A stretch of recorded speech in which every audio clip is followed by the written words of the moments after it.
Саламатсыңдар ма екінші сынып оқушылары? Бүгін дүниетанудың 6 және 9 сабақтар аралығын орындайтын боламыз. 6 сабақ менің құқығым және міндетім. Қандай міндеттерің барын білесің? Жауапкершіліктің қандай болатынын оқып үйренесің. Әр адамның өз құқығы мен атқаратын міндеті болады. Қазақстан азаматтары өздерінің құқықтары мен міндеттерін еліміздің Конституциясынан біле алады.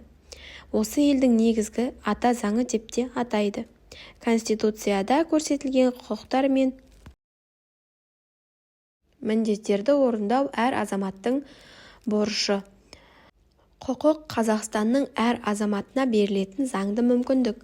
Міндет әр азаматтың орындауға тиісті абыройлы борыш. Азамат сол елдің тұрғылықты адамы. Азамат тиісті заңға сәйкес өз міндеттерін орындап, құқықтарын пайдалана алады. Мемлекет өз азаматтарының құқығын қорғайды. Сенің мынандай құқықтарың бар: өмір сүруге, ата-анаңның қамқорлығында болуға, денсаулығыңды сақтауға, тегін оқып білім алуға құқықтарың бар екен.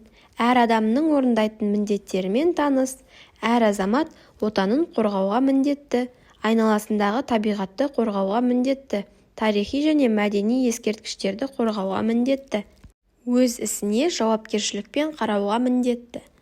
Жауапкершілік бұл саған берілген міндеттерге жауаптылықпен қарау.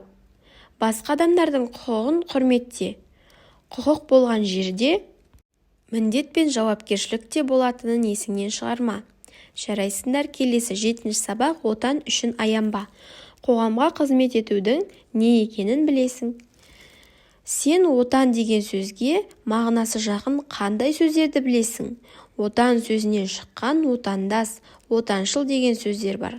Отандас сөзі отаны бір дегенді білдіреді. Отанын, халқын, жерін шынайы сүйетін адамды отаншыл дейді. Енді суреттерге қарап, ұлы тұлғалардың қоғамдағы еңбектері туралы не білетінімізді және де қандай шығармалар бар екенін айтайық. Абай Құнанбайұлы ақын, жазушы, әртүрлі көптеген өлеңдері бар. Келесі Ахмет Байтұрсынұлы. Бұл да ұлы ақын, жазушы аталарымыздың бірі. Ол кісінің де тақпақтары мен өлеңдері бар. Қаныш Сәтбаев. Қазақстанның пайдалы қазбалар жайында зерттеген геолог ғалымдарымыздың бірі. Бауыржан Момышұлы. Кеңес одағының батыры және жазушы. Жарайсыңдар. Абай Құнанбайұлы, Ахмет Байтұрсынұлы, Қаныш Сәтбаев, Бауыржан Момышұлы өз отанын шексіз сүйді. Өз отаны үшін аянбай күрескен қаһарман перзенттерін халық әрдайым еске алып құрметтейді. Бауыржан Момышұлы қазақ халқының аты аңызға айналған перзенті. Ол ұлы отан соғысының батыры, әрі атақты жазушы. Бауыржан Момышұлы сарбаздарды отанын ерлікпен қорғауға баулыды. Келесі тірек сөздерді оқиық. Қайырымды, ықыласты, өз отанын сүйетін, селқос, ақпейіл, қадірлейтін, жалқау, шыдамды, немқұрайды, еңбекқор дейді. Енді бұның ішінде отанын сүйетін, отанға қатысы бар сөздер: қарапайымды, ықыласты, өз отанын сүйетін, ақпейіл, қадірлейтін, шыдамды және еңбекқор деген сөздер жатады екен. Қазіргі қоғамда жастар жиі бас қосып, халық арасындағы түрлі мәселелерді шешуге көмектеседі.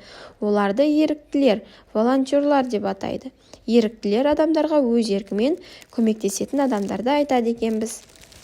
Жарайсыңдар балалар, келесі 8 сабақ Қазақстан халқы. Қазақтар еліміздің байырғы тұрғындары екенін, Қазақстанда басқа ұлттың өкілдері де тұратынын, олардың арасындағы достықтың маңызын білесің. Ақмарал. Біздің еліміз Қазақстан Республикасы деп аталады. Республика сөзі латын тілінен аударғанда мемлекеттік құрылыс деген мағынаны білдіреді. Арман.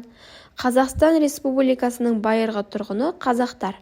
Қазақстанда белгілі бір тарихи кезеңдерде көшіп келген басқа ұлт өкілдері де тұрады. Олар орыстар, өзбектер, украиндар, кәрістер, ұйғырлар, татарлар және тағы да басқа ұлттың өкілдері. Олардың барлығы бірігіп Қазақстан халқын құрайды. Халық дегеніміз балалар белгілі бір елді, мемлекетті мекендейтін адамдардың жалпы жиыны. Ақмарал, халықтың маңызды белгілерінің бірі тілі. Қазақстанның мемлекеттік тілі қазақ тілі. Ол көп ұлтты елді біріктіреді. Міне, мына суретте бірінші орыстар, одан соң кәрістер, татарлар, украиндар, ұйғырлар және өзбектер белгіленіпті. Арман, біздің еліміз 1 мамыр күні Қазақстан халқының бірлігі мерекесін атап өтеді. Бұл өзара достық пен сыйластық мерекесі. Қазақстан көп ұлттың бірлігі мен татулығын қалайтын ел. Республикамызда мемлекеттік тіл қазақ тілі екен. Жарайсыңдар. Келесі 9 сабақ пікір алмасайық. Ата заң дегеніміз не? Олында не жазылған? Бізде 6 сабақта өтті, ата заң дегеніміз не екен? Ол біздің конституциямыз. Әр адамның өз құқығымен атқаратын міндеті болады. Қазақстан азаматтары өздерінің құқықтары мен міндеттерін еліміздің конституциясынан біле алады. Яғни ол ата заң деп аталады екен. Жарайсыңдар. Келесі Конституция күні мемлекеттік мереке. Ол күні қалай аталып өтетінін дәптеріңе белгіле дейді. Ол күн әрине үлкен мереке болып тойланып атап өтіледі. Міндет дегеніміз не? Сенің қандай міндеттерің бар? Міндет ол әр азамат орындауға тиісті абыройлы борышты айтады екенбіз. Сенің қандай құқықтарың бар? Сенің өмір сүруге, ата-анаңның қамқорлығында болуға, денсаулығыңды сақтауға және тегін оқып білім алуға құқығың бар екен. Енді суреттегі еліміздің абыройын асқақтататын тұлғалар туралы білесің бе? Оларды өз мамандықтарымен байланыстыр. Қоғамға сіңірген еңбектері туралы қосымша ақпарат көздерінен тауып оқы дейді. Бірінші тұрған Тоқтар Әубәкіров деп жазып қойыпты бізге берілген. Бұл кісі кім? Бұл кісі ғарышқа ұшқан ғарышкер, яғни ұшқыш. Екінші Күләш Байсейітова. Бұл біздің танымал әншіміз. Келесі Абай Құнанбайұлы. Бұл біздің қазақтың ұлы ақыны. Және де Әбілхан Қастеев. Бұл кісі біздің суретші атамыз екен. Жарайсыңдар балалар. Бүгінге сабақ аяқталды. Сау болыңдар.